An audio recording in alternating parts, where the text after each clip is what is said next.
नमस्कार, मैं हूं आपके साथ वक्ता दुबे। स्वागत है एपीएन के लोकप्रिय कानूनी प्रोग्राम लीगल हेल्पलाइन में। इसमें हमारे कानूनी विशेषज्ञ रोजमर्रा की जिंदगी की समस्याओं से जुड़े कानूनी मसलों पर आपकी शंकाओं का समाधान करते हैं। आप भी इस प्रोग्राम से जुड़ सकते हैं और फोन करके कानूनी राय ले सकते हैं।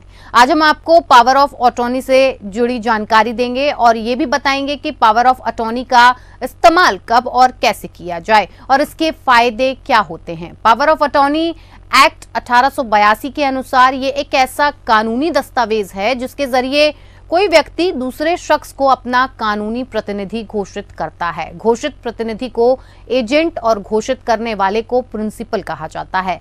एजेंट प्रिंसिपल के बदले उसके सभी कानूनी, फाइनेंशियल और दूसरे मामलों में फैसले ले सकता है। वो प्रिंसिपल के बदले कोई डीड भी साइन कर सकता है। ये फैसले कानूनी रूप से मान्य होंगे। एजेंट का पेशे से वकील होना जरूरी नहीं है। हालांकि एजेंट पीओए के दायरे से बाहर नहीं जा सकता। उसके फैसले से प्रिंसिपल को नुकसान होता है तो एजेंट को हर्जाना देना होगा। पावर ऑफ अटॉर्नी किसी अचल संपत्ति के मालिकाना हक को ट्रांसफर करने के लिए तैयार की जा सकती है। रजिस्ट्री के बदले पीओए का इस्तेमाल आमतौर पर उन हालात में किया जाता है जब प्रॉपर्टी का मालिक बीमारी या दूसरी वजहों से कोर्ट जाने की प्रक्रिया से बचना चाहता हो या अहम फैसले लेने में सक्षम ना हो, लेकिन मानसिक रूप से स्वस्थ हो।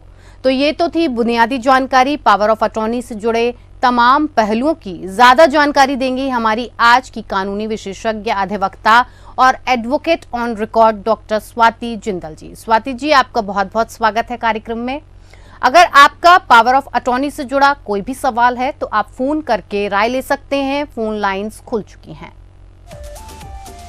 तो एक बार आपको विषय की जानकारी फिर से दे देते हैं कि पावर ऑफ अटॉर्नी से जुड़ी कानूनी जानकारी के लिए अगर आप कोई भी सलाह चाहते हैं या कोई भी कानूनी सहायता चाहते हैं तो आप इन नंबर्स पर फोन कर सकते हैं। हमारे फोन नंबर्स हैं 0120-6127-937 और 6127-938।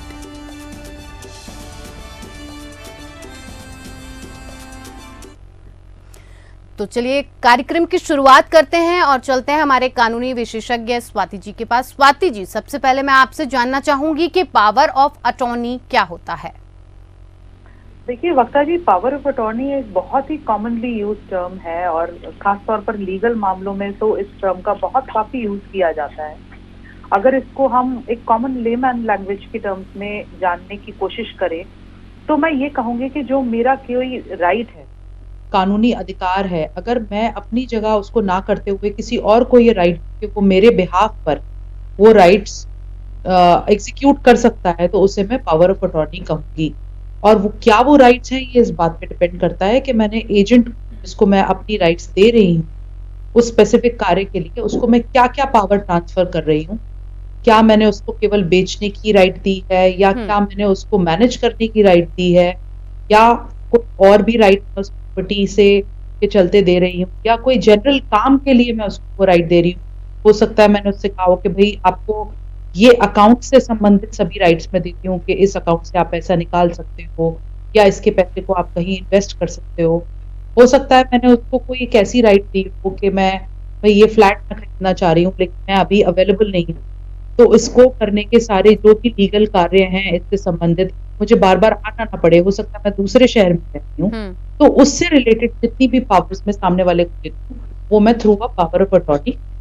जी स्वाति जी, कितनी तरह की पावर ऑफ अटॉर्नी होती हैं? साथ ही साथ पावर ऑफ अटॉर्नी कब तक वैध रहता है और किन हालातों में ये अवैध हो जाता है, ये हम आपसे जानना चाहेंगे।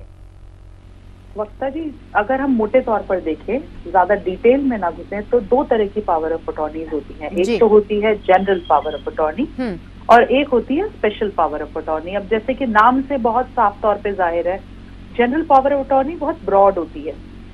उसमें हम हर छोटी चीज को मेंशन नहीं करते, बहुत ब्रॉडली इसको फ्रेम किया जाता है कि मेरे बिजनेस से रिलेटेड सारे एक्शंस करने की पावर मैं सो एंड सो को देता हूँ। दूसरी तरफ जो स्पेशल पावर ऑफ अटॉर्नी है वो बहुत स्पेसिफिक होती है, जैसे कि नाम से जाहिर है। तो हो सकता है वो मैं किसी एक स्पेशल कार्य के लिए केवल उसी हद तक, ज्यादा ब्रॉड नहीं है, वो बहुत ही एक लिमिटेड पावर है जो कि एक बहुत ही लिमिटेड यूज के लिए मैं सामने वाले को देती हूँ। जी, जहां तक इसकी वैधता का सवाल है तो कई बार ऐसा होता है कि पावर ऑफ अटॉर्नी जो देता है, जैसे हम प्रिंसिपल कहते हैं, और पावर ऑफ अटॉर्नी जिसको दी जाती है उसे हम एजेंट कहते हैं जी। तो जब पावर ऑफ अटॉर्नी प्रिंसिपल बना रहा होता है तो उसमें वो लिख देता है कि भाई ये पावर ऑफ अटॉर्नी इस समय के लिए वैध है। हो सकता है वो किसी कार्य को करने के लिए दी हो, तो जब वो कार्य पूर्ण हो जाएगा तो वो पावर ऑफ अटॉर्नी भी खत्म हो जाएगी। हो सकता है किसी टाइम फ्रेम के लिए दी हो कि 1 साल के लिए मेरे ये सारे काम मैं इस एजेंट के थ्रू करवाऊंगा, तो 1 साल के लिए इसके पास पावर ऑफ अटॉर्नी है, तो वो एक time bound power of attorney हो गई। साथ ही साथ एक हमारे पास इररिवोकेबल पावर ऑफ अटॉर्नी का भी ऑप्शन होता है जो हमेशा के लिए दे दी जाती है, जिसको वापस फिर नहीं लिया जाता। तो क्या उसकी समय की सीमा रहेगी, क्या वैधता रहेगी, ये जो पावर ऑफ अटॉर्नी एग्जीक्यूट करता है, जो प्रिंसिपल है, उसके हाथ में रहता है। जी स्वाति जी, ड्यूरेबल पावर ऑफ अटॉर्नी क्या होता है, क्या होता है इसका मतलब? देखिए, कई बार ऐसा होता है कि जब हम पावर ऑफ अटॉर्नी अगर ड्यूरेबल नहीं है हमारी, तो वो अगर हम किसी कारणवश अनसाउंड माइंड के हो जाएं या इनकैपेसिटेटेड हो जाएं, मतलब किसी कार्य को करने लायक ना रहें, तो वो पावर ऑफ अटॉर्नी खत्म हो जाती है। बट अगर हमने किसी को ड्यूरेबल पावर ऑफ अटॉर्नी दी है, तो वो ड्यूरेबिलिटी का मतलब उसका ये होता है कि किसी भी कारणवश अगर मैं अनसाउंड माइंड की हो भी जाऊं या इनकैपेसिटेट हो जाऊं, यानी कि काम करने लायक ना रहूं, तब भी मेरे एजेंट के पास वो पावर ऑफ अटॉर्नी सुचारू रूप से चलती रहेगी। मेरे एजेंट को ये पावर रहेगी कि वो मेरे बिहाफ पे सारे डिसीजंस कर सके। जी। इस टाइप की स्पेशल पावर ऑफ अटॉर्नी को हम ड्यूरेबल पावर ऑफ अटॉर्नी कहते हैं। जी बिल्कुल। क्या पावर ऑफ अटॉर्नी का गलत इस्तेमाल भी हो सकता है? अगर हाँ, तो गलत इस्तेमाल पर रोक कैसे लग सकती है? देखिए, आजकल हर चीज लॉ हमारे को बहुत सारी सुविधाएं देता है। हो सकता है कहीं बाहर जा रहे हो, जैसे मैंने आपको बताया, या हम दूर रहते हैं, या हम अपने बिजनेस के कारण इतना बिजी रहते हैं कि हम सारी चीजें खुद नहीं कर सकते। जी। अगर किसी प्रॉपर्टी को खरीदने बेचने का कोई हमने बेड़ा उठाया है, तो हो सकता है हम बार बार नहीं जा सकते रजिस्ट्री, या जो चीजें पर्सनल होनी चाहिए वो हम नहीं, जैसे केस कह लें आप, केस अगर हम एग्जीक्यूट करते हैं तो हम बार बार नहीं जा सकते। तो इस चीज के लिए हम एक अपना एजेंट नॉमिनेट कर देते हैं कि हम मेरे सारी राइट्स जो भी लीगल ऑब्लिगेशंस हैं वो ये पूरी करेगा। बट इतनी पावर अगर हमने उसके हाथ में दे दी है, तो जरूरी नहीं है कि हर एक कोई ईमानदारी से उस पावर को एग्जीक्यूट करता रहे। हो सकता है वो उसके मन में कोई लालच समा जाए, या हो सकता है कि अपनी इनकेपेबिलिटी के कारण वो कुछ नुकसान दे बैठे हम लोगों को। जी बिल्कुल। तो मिसयूज तो होता ही है पावर ऑफ अटॉर्नी का। अब उस मिसयूज को कैसे रोकें, ये हमारे हाथ में है। हमको पूरा विजिलेंस अपना बना के रखना चाहिए। अगर एक बार किसी को काम दे दिया, उसके बाद आप सो जाएं या बिल्कुल ध्यान ही ना दें उस तरफ, तो जाहिर तौर पे आपको वो नुकसान देके जाएगा इंसान। जी जी। हर एक कोई, हम कह नहीं सकते किसी की शक्ल देखकर या किसी का कंडक्ट देखकर कि वो आजीवन ही हमारे प्रति ईमानदार रहेगा या इतनी पावर आने के बावजूद ईमानदार रहेगा। तो विजिलेंस ही सबसे बड़ी, या फिर मैं ये कहूंगी कि आप इतनी पावर ब्रॉडली किसी को दीजिए ही मत, कंट्रोल पावर दीजिए। बिल्कुल। Swati ji, general power of attorney के रजिस्ट्रेशन के संबंध में भी जानना चाहेंगे कि ये क्यों जरूरी होता है और इसकी प्रक्रिया क्या होती है? देखिए, पावर ऑफ अटॉर्नी को अगर हम एक फुल प्रूफ अगर एक लीगल डॉक्यूमेंट बनाना चाहते हैं, तो बहुत जरूरी है कि हम उसे रजिस्टर कराएं। अगर हमने उसको इंडियन रजिस्ट्रेशन एक्ट के मुताबिक रजिस्टर नहीं कराया है, तो हम उसकी लीगल वैलिडिटी पे कल को क्वेश्चन उठ सकता है, और वो उसको एविडेंशियली वैल्यू उसके पास नहीं होती। जी। कोई भी ऐसी पावर ऑफ अटॉर्नी है जो रजिस्टर्ड नहीं है, उसको हम एक कानूनी डॉक्यूमेंट के हिसाब से एविडेंशियरी वैल्यू के लिए कोर्ट में प्रस्तुत नहीं कर सकते। स्वाति जी, अगर भारत में किसी की प्रॉपर्टी की डील करने के लिए विदेश में भी पावर ऑफ अटॉर्नी तैयार और रजिस्टर्ड कराई जा सकती है? बिल्कुल कराई जा सकती है। काफी सारे रेजिडेंट इंडिया के हैं जो बाहर रह रहे हैं, उनके लिए एक पावर ऑफ अटॉर्नी एग्जीक्यूट करने के लिए केवल यहाँ आना फाइनेंशियल इम्प्लीकेशंस होती हैं। हो सकता है वो ट्रैवल करने लायक ना हो या उनके पास समय ना होता, तो वो वहां से पावर ऑफ अटॉर्नी एग्जीक्यूट कराकर यहाँ भेज सकते हैं। अपितु उसके लिए बहुत जरूरी है कि यहाँ पर जो कंसर्न्ड एम्बेसी है उससे उस पावर ऑफ अटॉर्नी की वेरिफिकेशन कराई जाए, तभी वो एक प्रॉपर डॉक्यूमेंट बन पाएगा।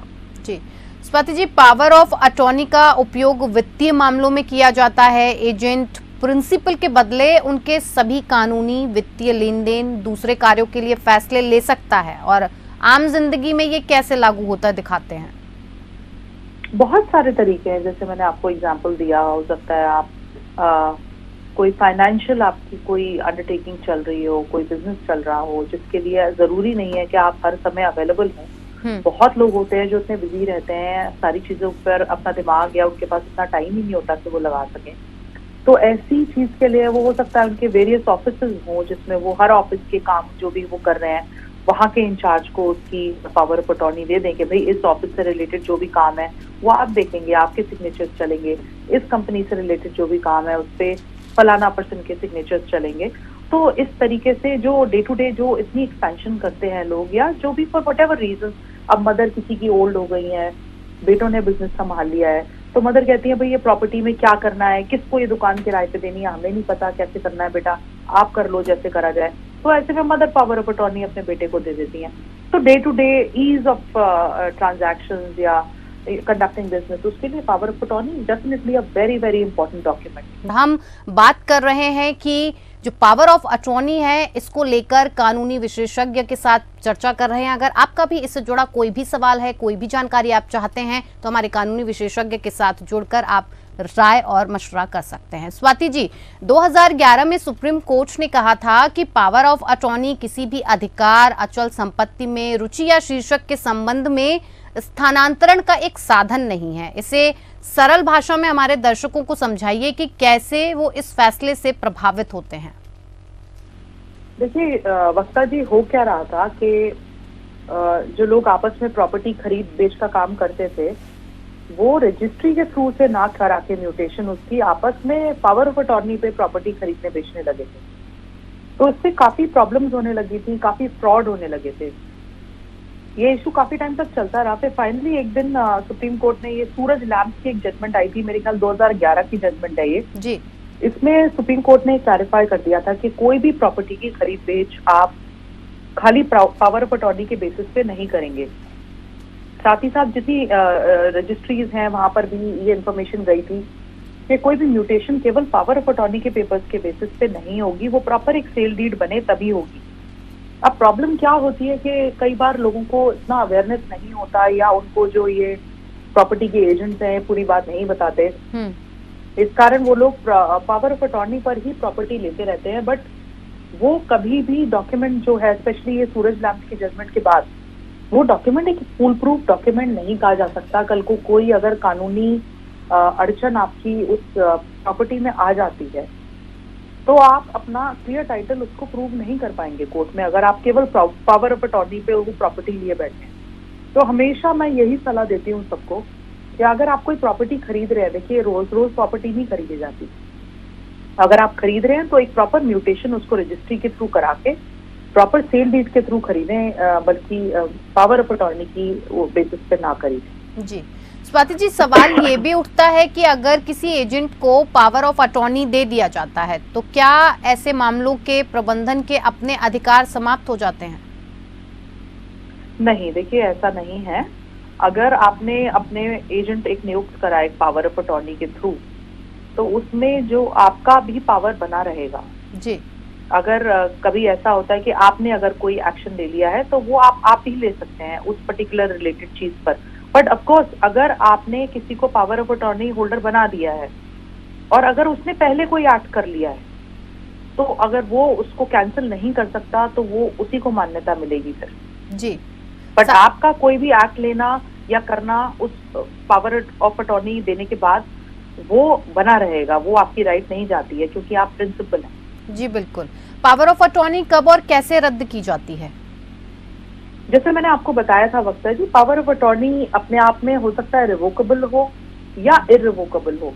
तो अगर तो वो रिवोकेबल है तो आप उसकी एक कैंसिलेशन डीड, जैसे आप पहले रजिस्टर कराते हैं पावर ऑफ अटॉर्नी को, उसी तरह आप एक कैंसिलेशन डीड बना दीजिए और उसको रजिस्टर करा लीजिए।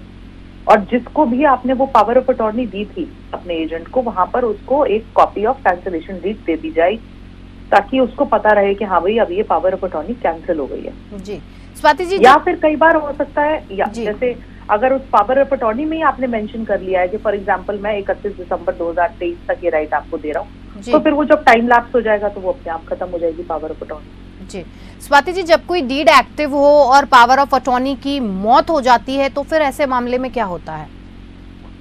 देखिए दो चीजें हैं। अगर एक डीड एक्टिव है अगर प्रिंसिपल की डेथ हो जाती है तो पावर ऑफ अटॉर्नी खत्म हो जाती है, फिर उस एजेंट के पास कोई राइट नहीं है। बट अगर एजेंट की डेथ हो जाती है तो फिर प्रिंसिपल वापस पिक्चर में आ जाता है, और फिर जो भी कार्य है या तो फिर प्रिंसिपल खुद करे या फिर वो एक और एजेंट को नियुक्त करे। जी, क्या पावर ऑफ अटॉर्नी चुनने पर भी कोई पाबंदी है? बिल्कुल है। अगर हम देखें तो जो हमारा इंडियन कॉन्ट्रैक्ट एक्ट है जो ये बताता है कि कौन कौन से वो व्यक्ति हैं जो एक कॉन्ट्रैक्ट एंटर कर सकते हैं, जी, वही वाली सारी जो लिमिटेशंस है वो एक पावर ऑफ अटॉर्नी बनाने में भी काम करेंगी। फॉर एग्जांपल, माइनर एक पावर ऑफ अटॉर्नी नहीं बना सकता, 18 साल से कम उम्र का व्यक्ति पावर ऑफ अटॉर्नी नहीं बना सकता। जी, अगर वो अनसाउंड माइंड का है, अगर वो उसको कंगाल घोषित किया जा चुका है, तो वो पावर ऑफ अटॉर्नी नहीं बना सकता। बाकी सारी स्थितियों में पावर ऑफ अटॉर्नी बनाई जा सकती है। जी स्वाति जी, क्या पावर ऑफ अटॉर्नी की कोई सीमा या लिमिटेशन है? जैसे मैंने आपको बताया कि पावर ऑफ अटॉर्नी में या तो आप खुद ही लिखवा दीजिए कि किस टाइम तक आप कर रहे हैं। अगर वो सब्जेक्ट टू एक पर्टिकुलर टास्क बनाई है आपने कि हाँ इस प्रॉपर्टी को बेचने के लिए मैं ये पावर ऑफ अटॉर्नी बना रहा हूँ, तो जैसी वो पावर जो वो प्रॉपर्टी बिकेगी वो पावर ऑफ अटॉर्नी खत्म हो जाएगी, या फिर on the death of the principal या फिर एजेंट वो पावर ऑफ अटॉर्नी अपने आप खत्म हो जाती है। जी, पावर ऑफ अटॉर्नी की क्या जिम्मेदारियां होती हैं? अगर जिम्मेदारियों की बात की जाए तो पावर ऑफ अटॉर्नी में किस तरह की जिम्मेदारियां आती हैं? अगर जो हम लेके what are the duties of an agent, अगर हम कहें कि अगर पावर ऑफ अटॉर्नी में हमने किसी को अपना एजेंट नियुक्त किया है तो सबसे बड़ी ड्यूटी तो देखिए मॉरलिटी पे है उसकी, कि वो ईमानदारी से अपना काम करे जी, to the best of his capability. दूसरी चीज के जितनी भी चीजें जांच परख जिसकी एक रीजनेबल पर्सन से हम उम्मीद कर सकते हैं करनी चाहिए, वो पूरी जांच परख करके चले और अपनी पूरी कोशिश रखे कि उसके किसी भी कार्य से जिस व्यक्ति ने उसके ऊपर ट्रस्ट करके उसको पावर ऑफ अटॉर्नी दी है उसको कोई नुकसान ना पहुंचे या उससे कोई गलत काम या कोई इलीगल काम ना हो जाए।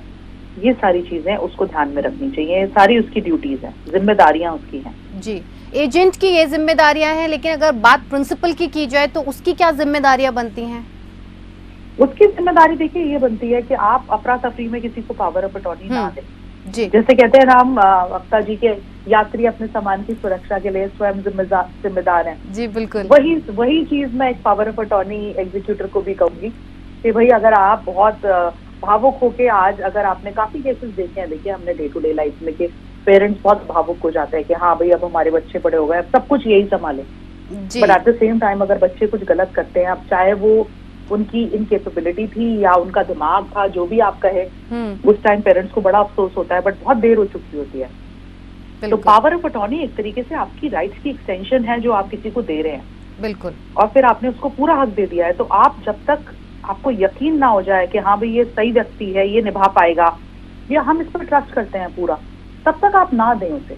जी, और अगर आपको लगता है कि भाई शायद अभी हम जांच रहे हैं, चलो थोड़ी सी राइट्स इसको दे के देख ले, जैसे बिल्ली ने सात ट्रिक सिखा दी थी शेर को और एक ट्रिक तैरने की नहीं सिखाई, तो कुछ बचा के रखें, सारी चीजें एक बार ना दें, मैं यही राय दूंगी। जी बिल्कुल, स्वाति जी बहुत बहुत धन्यवाद हमारे साथ जुड़ने के लिए और तमाम जानकारी हम तक पहुंचाने के लिए। फिलहाल लीगल हेल्पलाइन में मेरे साथ इतना ही, मुझे दीजिए इजाजत, नमस्कार।